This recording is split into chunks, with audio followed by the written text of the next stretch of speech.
नमस्कार, बुलेटिन में आपका स्वागत है। मैं हूं आपके साथ आशा सरमाल। चलिए शुरुआत करते हैं छत्तीसगढ़ की खबरों की। तो छत्तीसगढ़ के मुख्यमंत्री भूपेश बघेल ने किसानों के हित में एक और बड़ा फैसला लिया है। प्रदेश में डायल 112 से अब किसानों की हर तरह की समस्याओं का निदान चुटकी भर में होगा और प्रदेश के किसानों ने पंजीकरण और रकबा गिरदावरी में किसी प्रकार की त्रुटि, धान बेचने में किसी प्रकार की समस्या और किसानों को किसी प्रकार की आर्थिक सहायता की आवश्यकता होने पर अब एक उम्दा पहल यहां पर की गई है। क्या कुछ ये उम्दा पहल है, जरा इस पर रिपोर्ट देखिए। छत्तीसगढ़ में डायल 112 से अब किसानों की धान बेचने सहित अन्य किसी भी प्रकार की समस्याओं का त्वरित निदान हो सकेगा। मुख्यमंत्री भूपेश बघेल ने प्रदेश के किसानों के हित में एक बड़ा निर्णय लेते हुए किसानों की समस्या के त्वरित निदान के लिए डायल 112 की सेवा किसानों से जोड़ने के निर्देश दिए हैं। इस धान खरीदी सीजन तक किसानों को ये सेवा मुहैया होगी। कलेक्टरों और पुलिस निदेशकों को इसके लिए निर्देशित कर दिया गया है। इसको लेकर Raipur collector doctor S Bharathidasan dial 112 के कंट्रोल रूम का निरीक्षण करेंगे। उन्होंने बताया कि धान खरीदी से लेकर किसी प्रकार की समस्या के लिए किसान डायल 112 पर कॉल कर सकता है। और ये भी आपको बताते चले कि डॉक्टर एस भारतीदासन ने इस पूरे कंट्रोल रूम का निरीक्षण किया और उसके बाद पूरी जानकारी भी साझा की। कांग्रेस संचार विभाग के चेयरमैन शैलेश नितिन त्रिवेदी ने सरकार की इस पहल को अभिनव पहल बताया है। छत्तीसगढ़ सरकार के इस पहल का किसानों ने भरपूर स्वागत किया है। इससे ये साफ हो गया है कि छत्तीसगढ़ की कांग्रेस सरकार किसान हितैषी सरकार है। मुख्यमंत्री भूपेश बघेल सरकार के नेतृत्व में छत्तीसगढ़ सरकार द्वारा किसानों के हितों के संरक्षण, उनकी समस्याओं के समाधान और उनके कल्याण के लिए लगातार कई अहम कदम उठाए गए। किसानों के सशक्तिकरण और खेती किसानी का उन्नयन राज्य सरकार की सर्वोच्च प्राथमिकता में है। तो प्रदेश में किसानों की कर्ज माफी, किसानों को उनकी उपज का वाजिब दाम दिलाने, राजीव गांधी किसान न्याय योजना, गौधन न्याय योजना और सुराजी गांव जैसी अभिनव योजनाओं से इस संकट काल में ग्रामीण अर्थव्यवस्था को संजीवनी मिली है। Bureau report.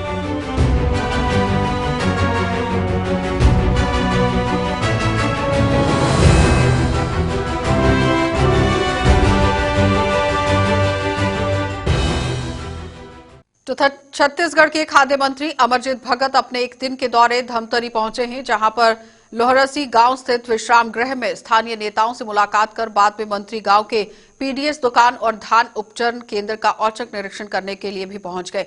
अचानक मंत्री के आगमन से पीडीएस दुकान और खरीद केंद्र जो है वहां पर खलबली मच गई और पीडीएस दुकान में रखा चना मंत्री ने अपने हाथों से उठाकर देखा, जिसमें कचरा और धूल मिट्टी था। यानी कि पूरी तरह से जमीनी सतह पर उतरकर निरीक्षण किया गया और क्या मूलभूत सुविधाएं लोगों को वहां पर दी जा रही हैं, इसको लेकर पूरे दिशा निर्देश भी जारी कर दिए गए। मुकम्मल तरीके से काम करने की कोशिश की गई। तो अमरजीत सिंह ने और क्या कुछ कहा है खराब चना यहां पर केंद्र के अंदर देखकर, वो जरा देख लीजिए। देखिए, पूरे प्रदेश में जिस प्रकार से माननीय मुख्यमंत्री जी ने व्यवस्था किया है कि सभी धान खरीदी केंद्रों में व्यवस्था दुरुस्त होना चाहिए, किसानों को किसी प्रकार की कोई दिक्कत नहीं होनी। और इस प्रदेश में जिस प्रकार से किसानों के लिए काम किया जा रहा है, उनका कर्ज माफी से लेकर के 2500 रुपये में धान खरीदी, राजीव गांधी किसान न्याय योजना लाना, ये तमाम जो कार्रवाई है किसानों की स्थिति को मजबूत करने के लिए है, उनके सपोर्ट के लिए है। भारतीय जनता पार्टी की सरकार में कभी 70 लाख मीट्रिक टन से अधिक का खरीदी नहीं हुआ। हम पहले साल में ही 80 लाख मीट्रिक टन, दूसरे साल में लगभग 83-84 लाख मीट्रिक टन, और इन साल जो खरीदने जा रहे हो 85 से लगभग 90 लाख मीट्रिक टन से भी ऊपर जाएगा। तमाम प्रकार के दिक्कतों के बावजूद जहां केंद्र सरकार मदद नहीं कर रहा है, हमको बारदाना आधा से भी कम दे रहा है। इस प्रदेश की जो आवश्यकता है वो 4,75,000 गठान की है। हमने सेंट्रल से 3.5 लाख गठान मांगा था, उन्होंने 3 लाख गठान देने की बात कही थी। देने के समय में आधे से भी कम 1,45,000 गठान दे रहा है। तो इतना तमाम जो दिक्कत होने के बावजूद हम धान खरीदी कर रहे हैं, तो हम किसानों को क्यों उनके साथ नेग्लिजेंस से पक्षपात करेंगे? हम तो किसानों की मदद के लिए हैं। कहीं गड़बड़ी जो भी एजेंसी में अगर कहीं भी कोई गड़बड़ कर रहा है, गड़बड़ी करेगा, तो उसके खिलाफ सख्त कार्रवाई की जाएगी। और जहाँ कुंडा गांव में जो मामला आया था, उसने हमने कार्रवाई भी किया है। जहाँ जहाँ भी अभी राजनांदगांव में भी बात हुआ है, हमने जांच दल भेज दिया है। जो भी दोषी होगा उसके खिलाफ कार्रवाई। बीजेपी की नवनियुक्त प्रदेश प्रभारी डी पुष्पेंद्रेश्वरी और सह प्रभारी नितिन नवीन 2 दिवसीय प्रवास पर छत्तीसगढ़ पहुंचे हुए हैं। यहां एयरपोर्ट से लेकर बीजेपी कार्यालय तक प्रदेश प्रभारी का जमकर फूलों और नगाड़ों के साथ साथ पटाखे जलाकर प्रदेश के दिग्गज नेताओं ने कार्यकर्ताओं का स्वागत किया। आपको ये भी बताते चले कि छत्तीसगढ़ में 2 दिन तक प्रदेश प्रभारी यहां अलग अलग मोर्चे और इकाइयों की बैठकें लेंगे, जिसमें हार की समीक्षा को लेकर पार्टी के प्रदर्शक और जिस तरह से प्रदर्शन, गुटबाजी और सत्ता में वापसी के लिए ब्लूप्रिंट तैयार किया जाएगा। इसके साथ ही भाजपा के राष्ट्रीय अध्यक्ष जेपी नड्डा के छत्तीसगढ़ आगमन की भी तैयारियों को लेकर चर्चा की जाएगी।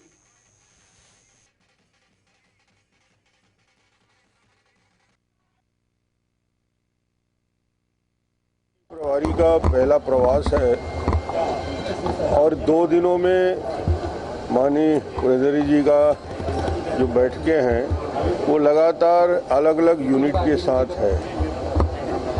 प्रदेश के पदाधिकारियों के साथ, कोर ग्रुप के साथ, जिला की टीम, जिला के अध्यक्षों के साथ, अलग अलग प्रकोष्ठ के लोगों के साथ और कुल मिलाकर पूरे संगठन की दृष्टि से एक समीक्षात्मक बैठक भी और उनकी उपस्थिति में जो चर्चा होगी, मुझे लगता है कि छत्तीसगढ़ के भारतीय जनता पार्टी के कार्यकर्ताओं के लिए उत्साहवर्धक भी होगा और आगामी कार्यक्रम में भी प्राथमिक रूप से जो केंद्र सरकार ने दिया है उस पर उनकी चर्चा होगी। ये जिलों ने कल बंद का समर्थन किया, सत्ताधारी दल ने भी समर्थन किया, यहाँ पे कांग्रेस पार्टी समर्थन कर रही है।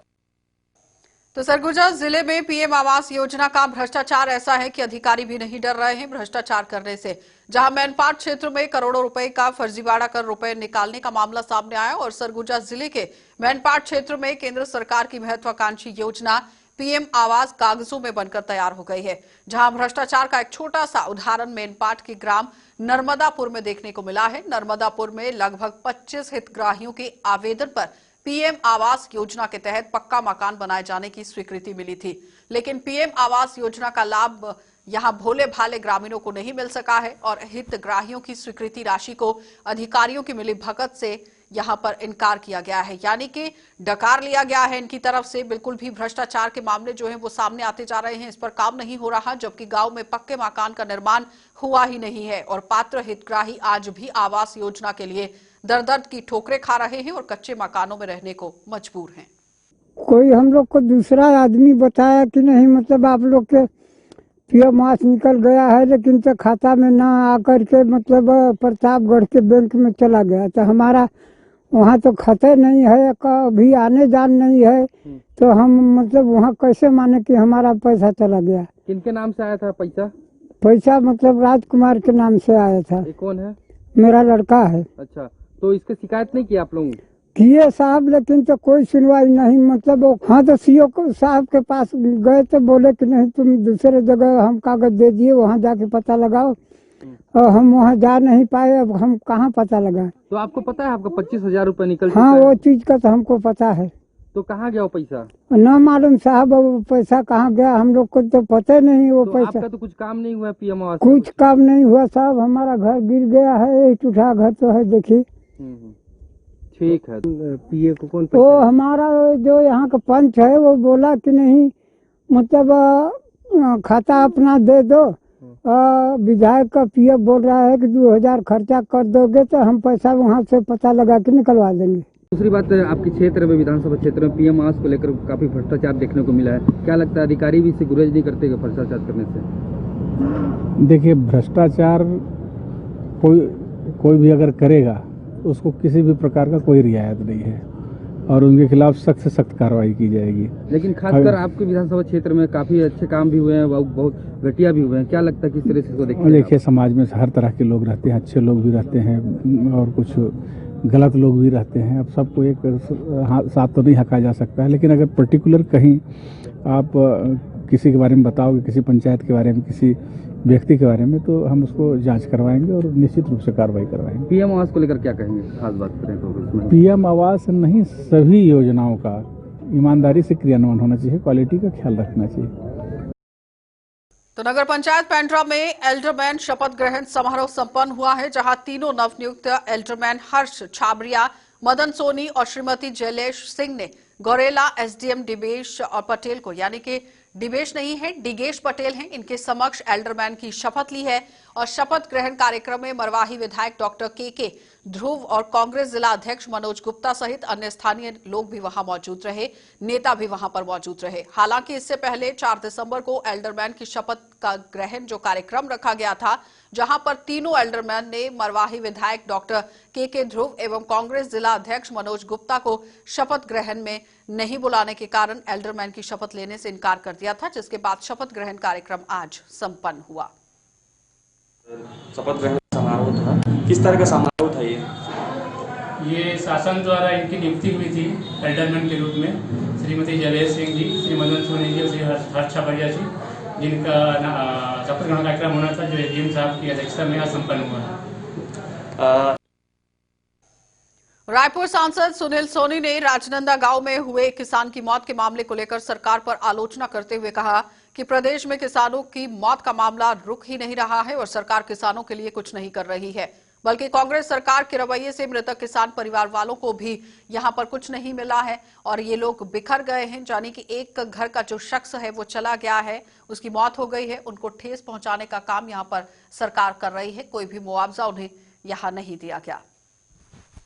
देखिए, किसान आत्महत्या करता है और सरकार उसको विक्षिप्त करार करती है और ये सरकार का जो रवैया है उससे वो परिवार जो टूट गया, बिखर गया है, उसको और ठेस और दुख पहुंचाने का काम कर रहे हैं।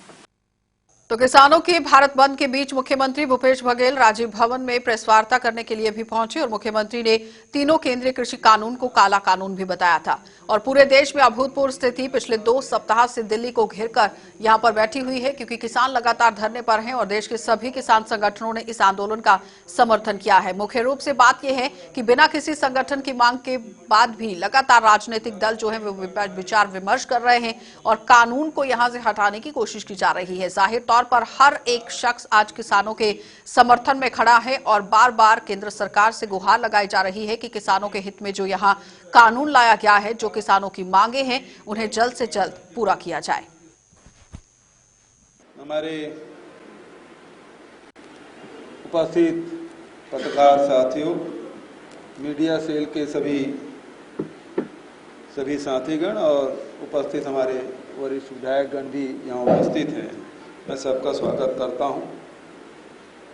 पूरे देश में अभूतपूर्व स्थिति पिछले 2 सप्ताह से दिल्ली को घेरकर किसान बैठे हुए हैं और देश के सभी किसान संगठनों ने इस आंदोलन का समर्थन किया है।